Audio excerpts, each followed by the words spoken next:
Masnya tahu sendiri kan, area Merapi itu kan area yang sangat sakral, Mas. Iya, Pak. Ya udah, nggak apa-apa. Nanti kita arah ke Semarang.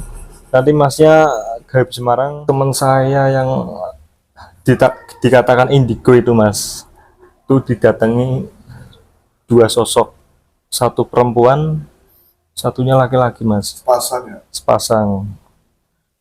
Ya, namanya itu. Assalamualaikum warahmatullahi wabarakatuh. Kembali lagi di channel Inta Misteri dengan saya Gus Mipin. Bagi teman-teman Inta Misteri yang saya muliakan, semoga kalian sehat selalu, murah rezeki dan panjang umur dimanapun kalian berada, dari Sabang sampai Merauke. Nah, kali ini Linta Misteri sudah ada narasumber namanya Mas Joko. Mas Joko ini kan kemarin sudah menceritakan banyak pengalaman mistisnya ya Mas, kemarin dunia spiritual ya. Dan kali ini Mas Joko akan menceritakan pengalaman mistisnya lagi, banyak kejadian mistis di tempat kerja selama 4 tahun. Oke, sebelum kita cerita, kita sapa dulu dong Mas Joko. Apa kabar Mas? Alhamdulillah. Sehat Mas ya? Alhamdulillah. Ini Mas tempat studio utama ini Mas. Ya, kemarin kan di rumah teman itu. Kebetulan waktu itu saya kemarin kan nginep di sekalian Mas. Keadaan rumah warung aman Mas? Aman, Mas. Aman ya, alhamdulillah ya. Kita ini sudah menyambut di bulan Idul Adha Mas. Idul Adha berarti bulan besar ya. Masa puasa nggak nih? Alhamdulillah, Mas. Puasa berarti nggak wedangan nggak? Oke, udah siap Mas. Alhamdulillah Mas Joko sudah siap ingin menceritakan pengalaman mistisnya ya.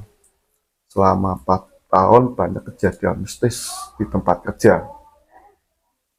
Jangan di skip ya, biar teman-teman bisa mengambil hikmahnya dari pelajaran cerita Mas Joko. Lintang misteri antara dia dan dia mereka ada.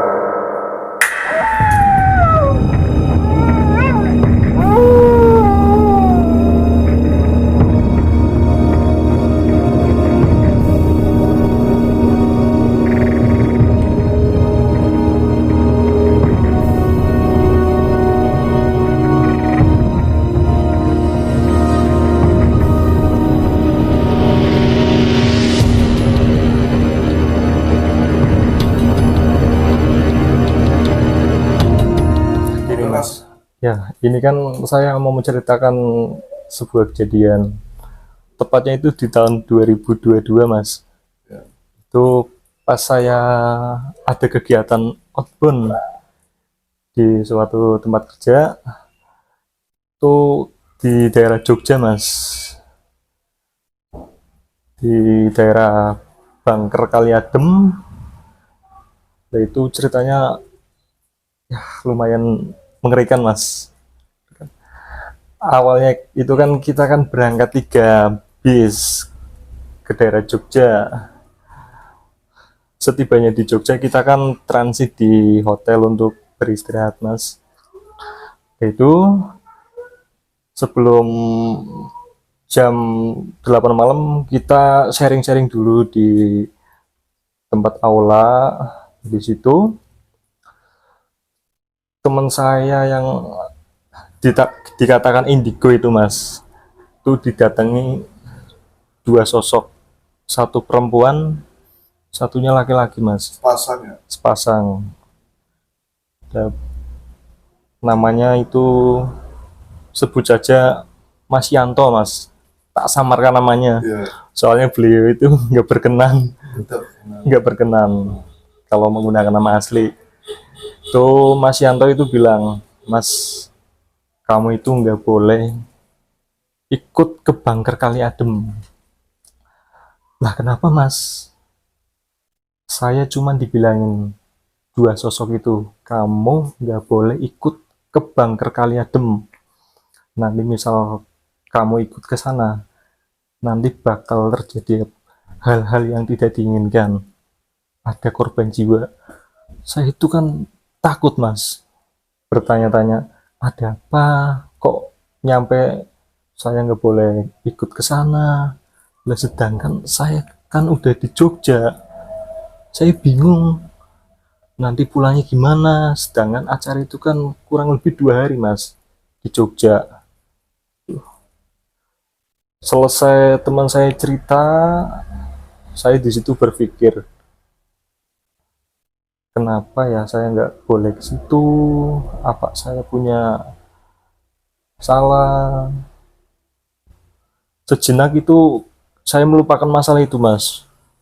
Kita jalan-jalan ke Malioboro. Sambil jalan-jalan sama Mas Yanto dan teman-teman, itu saya keliling Jogja, di Malioboro, pulang lagi ke tempat yang tadi, di hotel yang tadi, itu sekitar jam 1 malam. Saya di situ merasa was-was, Mas. Nyampe hotel itu saya hatinya itu was-was sekali, Mas. Aduh, nanti gimana ini? Kejadian yang akan terjadi itu apa, Mas?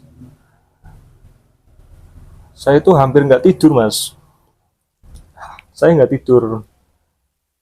Tepat jam setengah 3 malam itu. Karena saya kecapean ya, Mas. Akhirnya tidur sebentar itu. Lah saya itu dalam mimpi itu bilang, kamu tidak boleh ke situ. Itu saya didatangi sesosok perempuan pakai kebaya itu warnanya hijau, Mas. Kamu nggak boleh ke situ.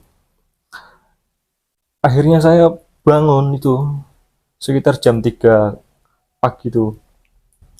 Saya di situ bingung. Sedangkan teman saya itu yang satu kamar kan ada 3 orang itu semuanya tertidur.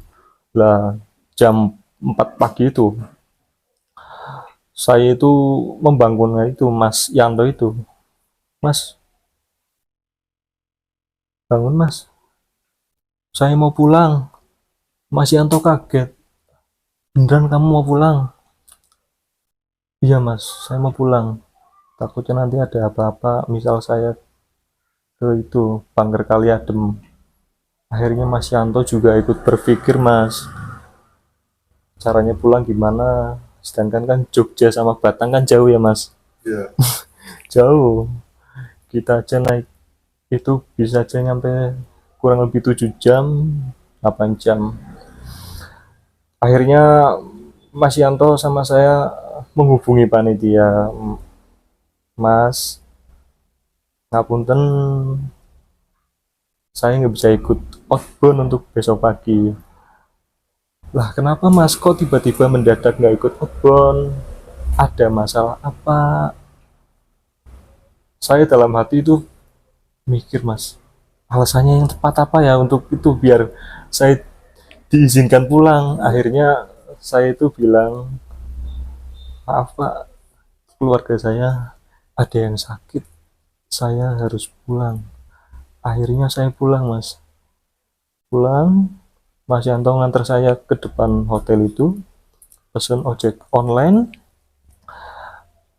dengan tujuan Terminal Giwangan Jogja, Mas. Saya di situ cari bis, alhamdulillah dapat sampai di Terminal Giwangan itu sekitar jam 5 subuh. Di situ saya melamun, Mas. Kok saya nggak boleh ke Jogja? Saya ada apa punya masalah yang sangat berat, kok saya nyampe ditolak di situ, disuruh pulang. Akhirnya saya ingat 1 minggu sebelum kejadian outbound itu, saya di rumah itu sempet punya pikiran, Mas, kalau ke Bangker Kali Adem sekalian ngambil benda pusaka itu gimana ya, sekalian itu ke situ loh, Mas. Bahasa ininya irasirus loh, Mas. Irasirus di situ. Saya ingat kejadian itu 1 minggu sebelumnya itu saya bermeditasi, saya di situ ada gambaran sebuah keris kecil itu, Mas, segini itu, Mas. Lok 5 itu namanya keris Satrio Pandito itu yang ada di Bangker Kali Adem. Yaitu mungkin kejadian itu, Mas, yang menyebabkan saya itu nggak boleh datang ke situ, Mas. Akhirnya saya di bis melamun. Itu bis jalannya sekitar jam 6 pagi menuju ke Semarang. Saya hampir 1 jam di situ ditanya Setelah jam 6 itu saya jalan ke jalan ke arah pulang itu mas, ke daerah Batang. Tuh Pak kondekturnya tanya, Mas, kok melamun? Kenapa? Nggak apa-apa Pak. Dengan wajah saya yang lusuh dan kusam kan, Iya. semalam itu nggak tidur nih mas.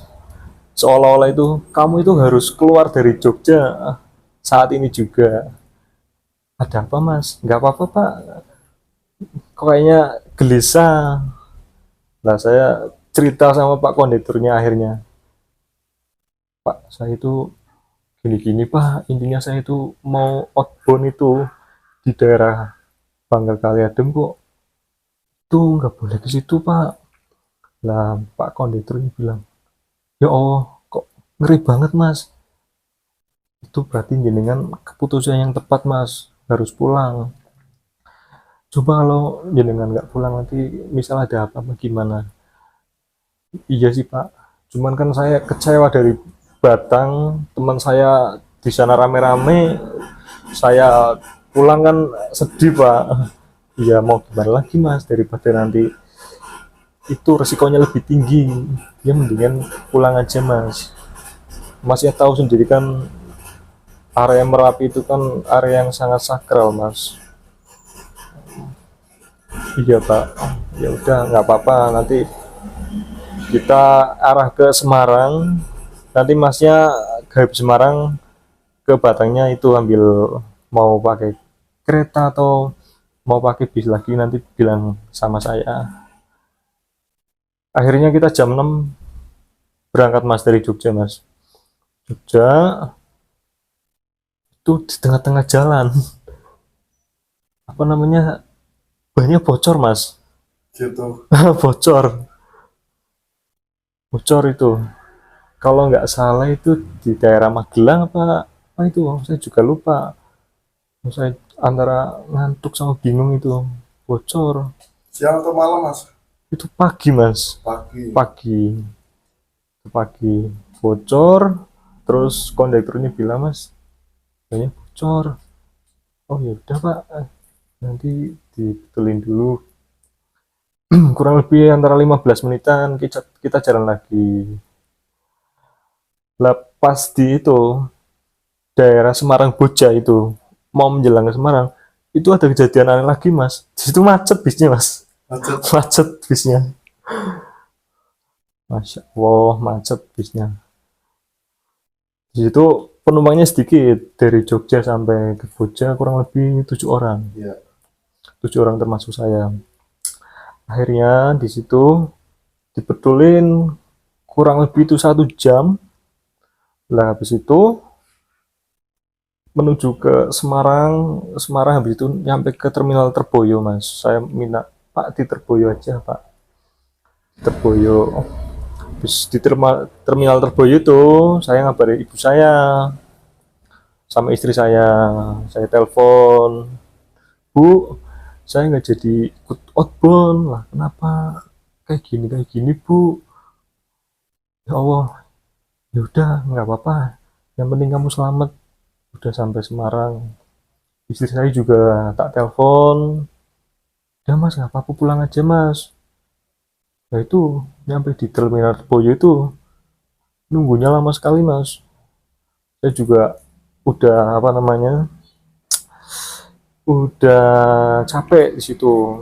Hampir nyampe Terboyo itu kurang lebih jam 9 kayaknya, 9 pagi. 9 pagi terminal Terboyo, saya nunggu lama di situ. Saya makan di warung dulu, berbincang-bincang sama itu yang apa namanya, pengunjung warung itu. Pengunjung warung juga bingung Mas, lah kenapa kok kayaknya gelisah sekali. Saya cerita lagi sama itu yang bapak-bapak yang ada di warung itu. Oh gitu Mas ceritanya. Ya udah Mas, moga-moga nanti dapat bis ke Batangnya lebih cepat Mas ya. Ya alhamdulillah Mas. Singkat cerita itu sudah sampai ke rumah saya yang di Batang itu kurang lebih jam setengah 2 siang Mas. setengah 2 siang.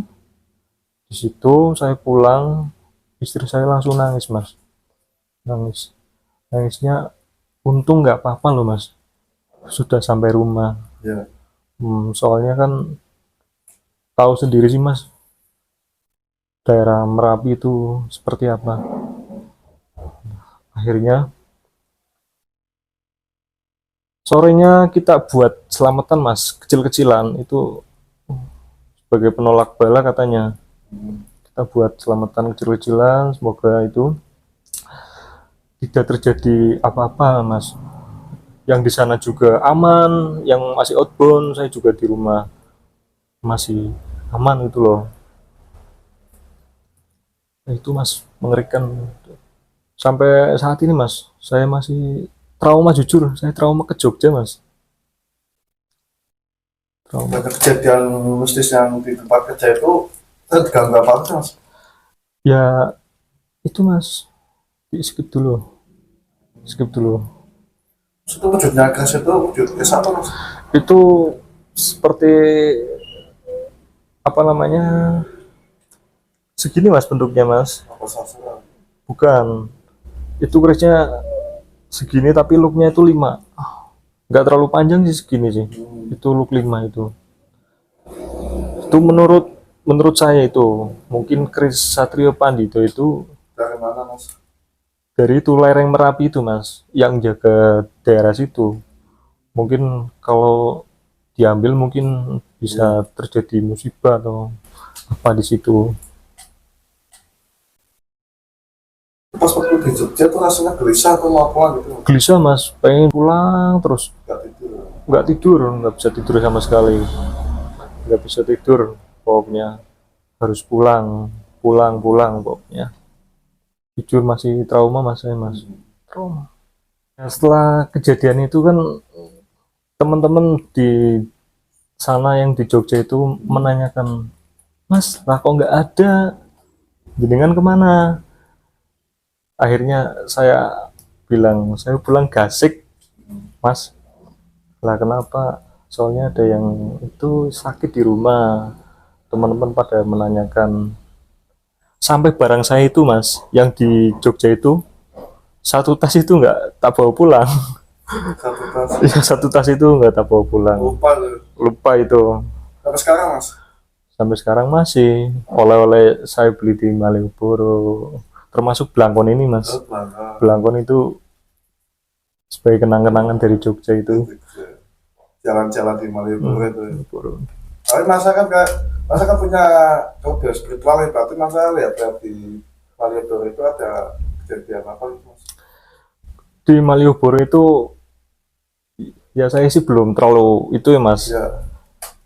Nanti kalau saya bilang ini itu barangkali salah. Di Malioboro itu pas saya jalan-jalan itu ada itu antara pengunjung yang orang biasa sama yang itu makhluk halus. Jadi mereka itu campur jadi satu di situ, membaur lah. Dalam artian di sini membaur.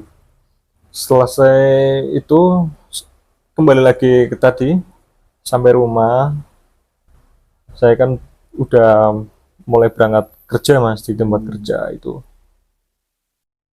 teman-teman pada tanya, mas kenapa pulang? Itu gak apa-apa, keluarga saya ada yang sakit di rumah. Nggak mungkin kamu itu kalau misal keluarganya sakit itu pasti bilang sakit, pasti ada apa-apanya di sana. Akhirnya saya cerita mas sama itu teman akrab saya di tempat kerja. Lah dia kan nggak ikut outbound, kan outbound kan itu ada gelombang-gelombangan, gelombang 1, 2, 3 mas. Saya ikutnya gelombang 2. Tanya, oh kayak gini mas. Oh iya mas, itu keputusan yang tepat mas kamu pulang mas. Coba kalau kamu nggak pulang nanti ada korban gimana, kan kasihan juga sih mas. Tuh. Selang 1 minggu mas, itu ada kejadian aneh lagi tuh, masih berkaitan dengan Gunung Merapi itu mas. Gunung Merapi.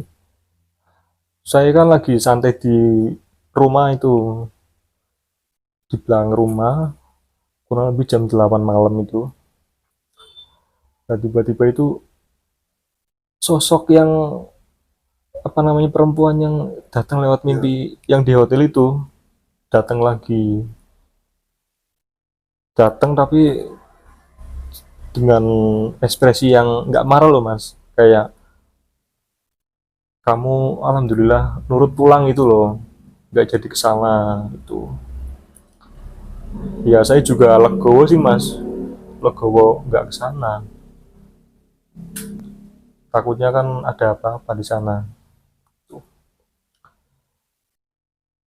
1 minggu berlalu, nyampe sekarang alhamdulillah sudah nggak ada apa-apa mas. Gunung Merapi ya. Iya, Gunung Merapi emang bener-bener sakral Malaysia Iya. mas.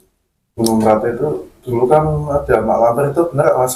Wah, mak lampir itu ada mas, mungkin mas. Iya. Saya juga jujur baru pertama kali itu mas ke Gunung Merapi mas. Iya Itu mas. daerah mana yang sebelum Merapi, Mas? Gunung Merapi itu daerah Jogja, saya juga nggak terlalu paham sih mas. Ah, saya juga baru menginjakan ke Jogja itu, ke Malioboro itu hampir menuju ke Bangka Kaliadem, tapi kan udah gagal mas di sana mas. Suruh pulang. Di pelajaran yang bisa diambil dari situ, kita itu harus itu mas menghormati tempat yang kita pijak. Kita itu jangan berbuat salah atau gerusak-gerusuk di sana loh mas. Sudah sudu itu. Iya, di mana tempat kita berpijak di situ pasti ada yang nunggu loh mas, kayak bangsa-bangsa alus itu loh. Iya, Mas Alus. Kita harus saling menghormati. Kalau boleh tahu itu mereka umurnya biasanya berapa, Mas? Umur mereka yang berani menampakkan diri itu. Itu yang menemui teman saya itu yang kakek-kakek itu mungkin udah sepuh mas, soalnya udah kelihatan sepuh kata teman saya yang indigo itu.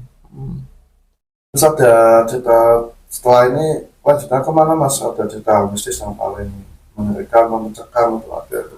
Ada mas, Ya. masih banyak ceritanya. Ya. Ini kan beda cerita lagi mas. Ya. Selang kejadian yang tadi yang di Gunung Merapi itu, 3 bulan setelah itu kejadian, saya itu dipanggil pasien saya mas, disuruh nengokin itu bapaknya.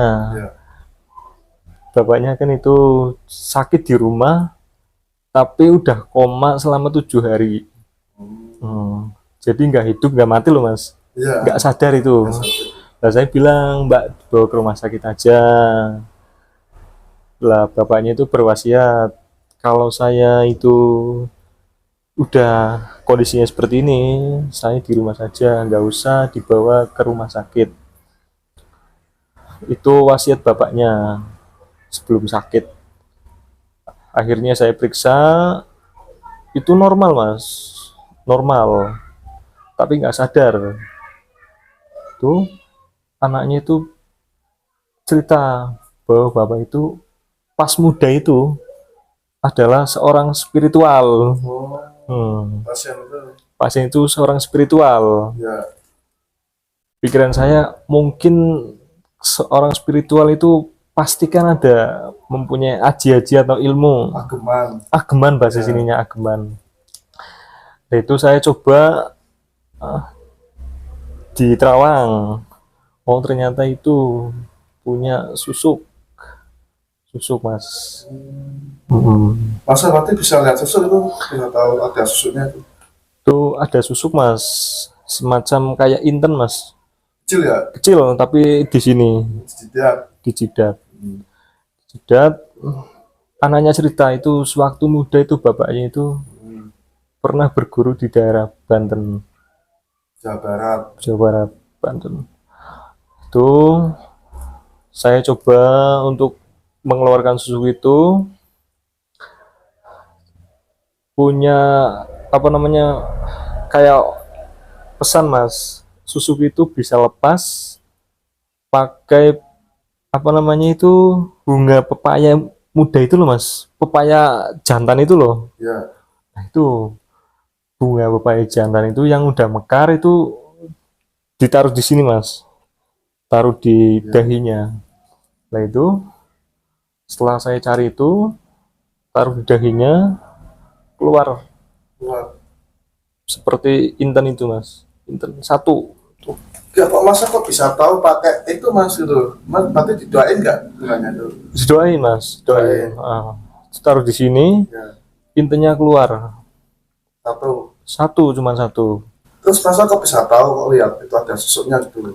Soalnya di sini tuh bercahaya bersinar mas, sininya. Oh, percaya. Mm. Tapi kalau orang awam bisa mas? Ya, yang mempunyai keahlian tertentu Oh, mas. yang punya keahlian. Ah. Mas ini punya keahlian dari warisan ilmu ya. Ya, Terus bisa melihat wajahnya bersinar. sinar. Itu pakai bunga itu, bunga pepaya itu Ya. ditempelin di daerah dahi itu keluar mas, susuknya keluar. Itu selang 10 menit itu meninggal. Cuma di sini tuh nggak ada yang lain mas. Nggak ada yang lain, meninggal. Itu pasien umur berapa mas? Kurang lebih 78 tahun. Tapi kalau nggak ada susuknya nggak mati-mati ya? Ya nggak tahu mas, itu Nggak tahu ya, sama rahasia Allah. Hmm, bisa ya. iya, itu meninggal. Akhirnya keluarganya itu kan sudah ikhlas ya mas, Dari kelas ya. ikhlas, udah berterima kasih mas, makasih udah mau ngobatin bapak saya. Nah itu sebelum saya pulang itu keluarganya bilang, mas itu barang-barangnya bapak itu banyak seperti ageman keris dan lain-lain. Saya kan kurang terlalu suka sama benda seperti itu mas, kecuali cincin akik saya Ya. suka. Iya, Tapi kalau benda-benda seperti keris, tombak saya kurang suka. kurang suka ya. Waktu itu ada 3 apa 4 itu kalau nggak salah, ada itu 4. Akhirnya selang 7 hari kematian pasien itu, saya datang lagi ke situ, barangnya ambil dan saya larung di pantai. Soalnya anaknya kan itu nggak mau ada yang itu mas, mewarisi benda-benda seperti keris, tombak. Takutnya nanti seperti bapak gimana itu loh mas. Sekarang itu ya. Iya, Iya. Masa berarti bisa lihat seperti orang pasang susuk ya? Ini kan saya dulu nggak pernah pasang susuk mas, tapi ada orang pernah ngeluarin susuk di sini itu ada item. Dulu saya pernah, tapi saya nggak pernah, berarti saya nggak pernah pasang susuk mas, tapi tiba-tiba saya spontan itu saya ada orang kok bisa ngeluarin susuk dari sini. Warna hitam, hitam itu kan, terus dari sini perak, terus ini perak mas, perak, ini sini perak, terus ini hitam itu kan. iya. Masa bisa lihat mas itu masih ada nggak di badan saya itu? Kalau masa bisa lihat, Kalau itu ada energinya itu masih ada getaran mas biasanya mas. entah kenapa itu. Seperti energi itu mas. So, Susu masih masih. bisa keluarin nggak mas? Jangan main dikeluarin. Iya pengen, soalnya dulu saya pribadi saya nggak pernah lo pasang susuk, tapi kok tiba-tiba ada susuk gitu dari mana juga saya nggak tahu ya. Kalau masa bisa ngeluarin sekarang, mungkin keluarin mas. Saya pengen tuntas gitu. Tapi kata guru saya kok enggak gitu. Kalau masa bisa lihat, ada nggak mas? Kayaknya sih masih ada yang sebelah situ mas. Di sini bisa keluarin mas. Nanti lain waktu aja mas. Lain Jangan waktu. sekarang. Ada getaran energi gitu. Gimana mas? Sebelah sini mas. Mas ini? Situ kayaknya nggak ada mas, sebelah situ. Tapi yang lain ada nggak, mas? Kayaknya saya menangkapnya sebelah situ. Masih ya? Masih. Apa ini mas? Belum tahu. Kayak seperti jarum itu mas. Jarum. Ini untuk apa fungsinya mas? Itu sebelumnya jenengan itu kan apa namanya, kayak pengen untuk penjagaan diri biasanya. Bel gitu. Biar kebal. Iya. Iya. Bel saya dulu pernah pakai. Tapi kalau pasang susu saya nggak pernah pakai mas. Apa dari susuknya apa namanya dipasang goib itu mas, itu. Kurang tahu sih, saya dulu kan pakainya itu mas.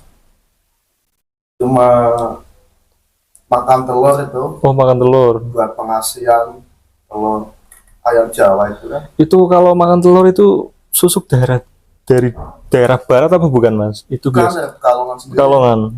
Kan ada sih kalau susuk itu kalau daerah barat itu makan harus ada yang bentuknya gotri, paham, Mas?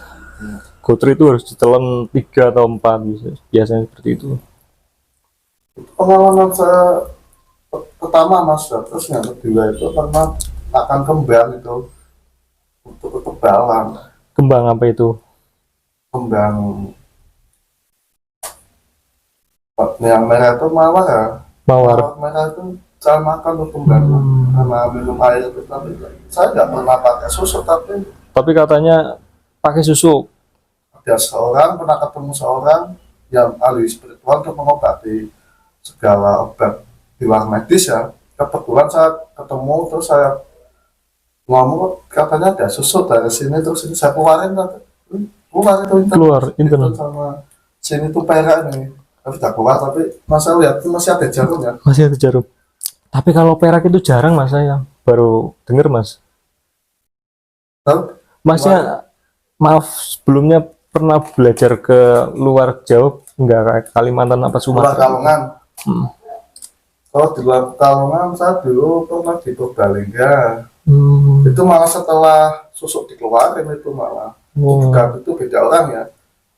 Tapi di Purbalingga saya pernah ngelakuin puasa itu 7 hari 7 malam pernah. 7 hari 7 malam. Ya, Puasa ya mutim, makan, Mas. tapi kan nggak makan nasi, Oh. makan buah-buahan, makan telur, telur rebus tuh. Tapi ini kapan-kapan Mas bisa keluarin Mas? Insya Allah, Mas, kalau Allah mengizinkan. Kapan nih? Kalau Mas kesini lagi, ini biar keluarin pakai media apa Mas? Ya nanti dicari dulu medianya, Mas. Dari dulu ya. Nanti kabarin ya Mas. Oke. Berarti Mas lihat jarum ya. Tapi kok guru saya ngomong kok nggak ada gitu kan? Ya mungkin beda-beda orang. Beda-beda orang yang menangkap, Mas, mungkin. Iya. Ya, dengan solusi yang baik-baik ya Mas. Inilah cerita dari Mas Joko, semoga bisa diambil pelajaran kita semua, diambil hikmahnya ya. Jadi yang namanya susuk, makhluk gaib ya Mas, penghuni atau dari tempat dimanapun kalian berada, mereka itu pasti ada. Dan saya pribadi, saya nggak pernah pasang susuk ya, tapi ini kata Mas Joko ini ada salah, masih ada satu ya Mas, jarum ya. Mungkin mudah-mudahan Mas Joko dengan lewat ikhtiar media semoga ada petunjuk Mas, mungkin barangkali besok-besok ada Mas. Saya minta tolong nih. Oke, yang penting teman-teman banyakkan istighfar dan selawat agar kita selalu selamat dunia dan akhirat. Salat waktu jangan kita tinggalkan. Ini semoga dengan Mas menjalani ibadah puasa Tarwiyah dan Arafah ya, semoga besok ini terakhir Mas 2 hari puasa Mas. Semoga lancar Mas, dan berkah untuk keluarga panjenengan. Semoga cepat diberi keturunan ya Mas. Mas kan selama 8 tahun masih belum diberi momongan ya Mas.